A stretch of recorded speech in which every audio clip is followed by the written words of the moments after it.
کہ حج 3 طرح کے ہوتے ہیں۔ ایک حج ہوتا ہے اسے کہتے ہیں حج قران، یہ سب سے افضل حج ہوتا ہے، اور نبی کریم صلی اللہ علیہ وسلم نے اپنی حیات طیبہ میں ایک ہی حج کیا اور وہ حج قران تھا۔ اس میں بہت ثواب ہے، لیکن اس میں ہوتا یہ ہے کہ اگر آپ کوئی جرم کرتے ہیں، کوئی آپ سے خطا ہو جاتی ہے تو دوہرا جرمانہ ہوتا ہے۔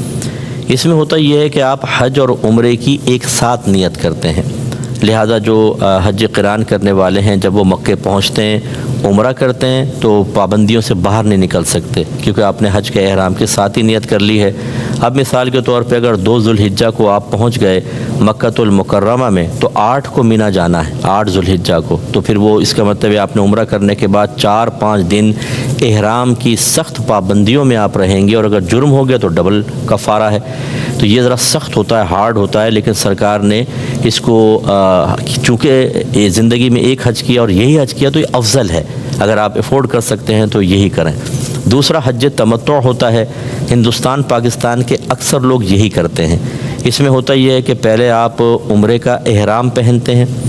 اس میں صرف عمرے کی نیت کرتے ہیں، وہاں جا کے عمرہ کر لیتے ہیں، اور عمرہ کرنے کے بعد پھر 8 ذوالحجہ کو حج کا احرام دوبارہ پہنا جاتا ہے۔ تو اس میں آسانی ہے کہ آپ عمرہ کرنے کے بعد بیچ کے جو 4-5-6 دن ہیں وہ عمرہ کر کے حالت احرام سے باہر ہو کر عام نارمل کپڑوں میں آپ وقت گزارتے ہیں تو دقت نہیں ہوتی اور سکون سے رہتے ہیں۔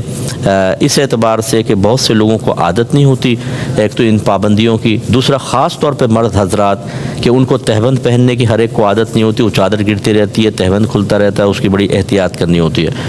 تیسرا جو ہوتا ہے وہ حج افراد کہلاتا ہے، اس میں صرف آپ حج کی نیت کرتے ہیں، عمرے کی نیت نہیں کرتے۔ یہ زیادہ تر قریب والے لوگ ہوتے ہیں کہ جو حج افراد کرتے ہیں، بہت ہی بیسٹ ہے، تو صرف حج کی اس میں احرام پہنا جاتا ہے، اور یہ یقینی سی بات ہے کہ 8 ذوالحجہ کے قریب آپ کریں گے